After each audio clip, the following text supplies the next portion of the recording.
Operation devil hunt অর্থাৎ শয়তান শিকারের অভিযান। নির্বাচনের ঠিক 2 মাস আগে অন্তর্বর্তীকালীন সরকার ঘোষণা করল তাদের সবচেয়ে বড় ক্র্যাকডাউন শুরু হতে যাচ্ছে। Operation devil hunt phase 2।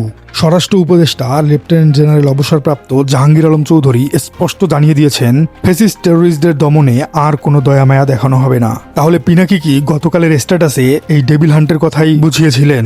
আইন শৃঙ্খলা বাহিনী নিয়ে পিনাকির যে স্ট্যাটাস ছিল, তিনি সেখানে স্পষ্ট একটি ইঙ্গিত দিয়েছিলেন। তার পরিপ্রেক্ষিতে কি নেওয়া হলো অপারেশন ডেভিল হান্ট ফেজ 2?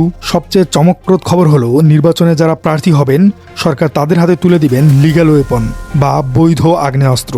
হঠাৎ কেন ডেভিল ফেজ 2?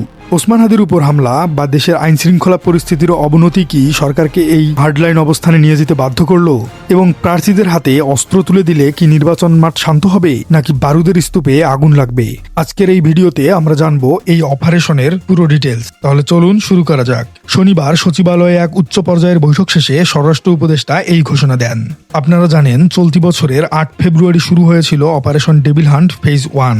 তারই ধারাবাহিকতায় এবার শুরু হচ্ছে দ্বিতীয় ধাপ। স্বরাষ্ট্র উপদেষ্টা বলেছেন, এই অপারেশনের মূল লক্ষ্য 3টি: জাতীয় নির্বাচনে শান্তিপূর্ণ পরিবেশ নিশ্চিত করা, আইন শৃঙ্খলা পরিস্থিতি পূর্ণ নিয়ন্ত্রণে রাখা, এবং সবচেয়ে গুরুত্বপূর্ণ হল ফ্যাসিস্ট টেরোরিস্টদের দমন করা। এখানে ফ্যাসিস্ট টেরোরিস্ট বলতে তিনি কাদের বুঝিয়েছেন?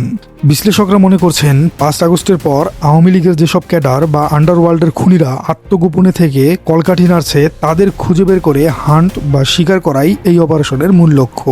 ওসমান হাদির উপর হামলার মতো ঘটনাগুলো যেন আর না ঘটে, সেজন্যই এই জিরো টলারেন্স নীতি। এই ব্রিফিংয়ের সবচেয়ে বিতর্কিত এবং আলোচিত অংশটি হলো আগ্নেয়াস্ত্র বা বন্দুকের লাইসেন্স। স্বরাষ্ট্র উপদেষ্টা একটি অভাবনীয় ঘোষণা দিয়েছেন। তিনি বলেছেন, যারা নির্বাচনে অংশ নিবেন তারা যদি আগ্নেয়াস্ত্র চান তবে তাদের লাইসেন্স দেওয়া হবে। শুধু তাই নয়, যেসব প্রার্থীর লাইসেন্স করা অস্ত্র আগে থেকেই সরকারের কাছে জমা ছিল সেগুলোকেও ফেরত দেওয়া হবে। এর মানে কি? সরকার কি মনে করছে পুলিশ দিয়ে প্রার্থীদের নিরাপত্তা দেওয়া সম্ভব নয়? তাই কি প্রার্থীদের বলা হচ্ছে নিজের সুরক্ষা নিজেই করো? সমালোচকরা বলছেন, ভোটের মাঠে সবার হাতে অস্ত্র থাকলে পরিস্থিতি নিয়ন্ত্রণের বাইরে চলে যেতে পারে। তবে সরকার পক্ষের যুক্তি হলো, সন্ত্রাসীরা যেহেতু অবৈধ অস্ত্র ব্যবহার করছে, যেমনটা ওসমান হাদির ঘটনায় দেখা গেছে, তাই বৈধ প্রার্থীদের হাতে আত্মরক্ষার অস্ত্র থাকা জরুরি। এটি তাদের মনোবল বাড়াবে। প্রিয় দর্শক, 12 ফেব্রুয়ারি নির্বাচন। তার আগে অপারেশন ডেভিল হান্ট ফেজ 2 এবং প্রার্থীদের অর্থ দেওয়ার সিদ্ধান্ত প্রমাণ করে আগামী দিনগুলো বাংলাদেশের রাজনীতির জন্য খুবই উত্তপ্ত হতে যাচ্ছে। সরকার কি পারবে নির্বাচনের আগে সন্ত্রাসীদের নির্মূল করতে, নাকি বৈধ অস্ত্রের আড়ালে নির্বাচনী মাঠ আরও সহিংস হয়ে উঠবে? দর্শক, আপনি কি মনে করছেন? প্রার্থীদের হাতে অস্ত্র তুলে দেওয়া কি সঠিক সিদ্ধান্ত? আপনার গুরুত্বপূর্ণ মতামত জানিয়ে দিন আমাদের কমেন্ট বক্সে। আর আপনার রাজনীতি চ্যানেলটিতে নতুন হয়ে থাকলে চ্যানেলটিকে সাবস্ক্রাইব করে দিন।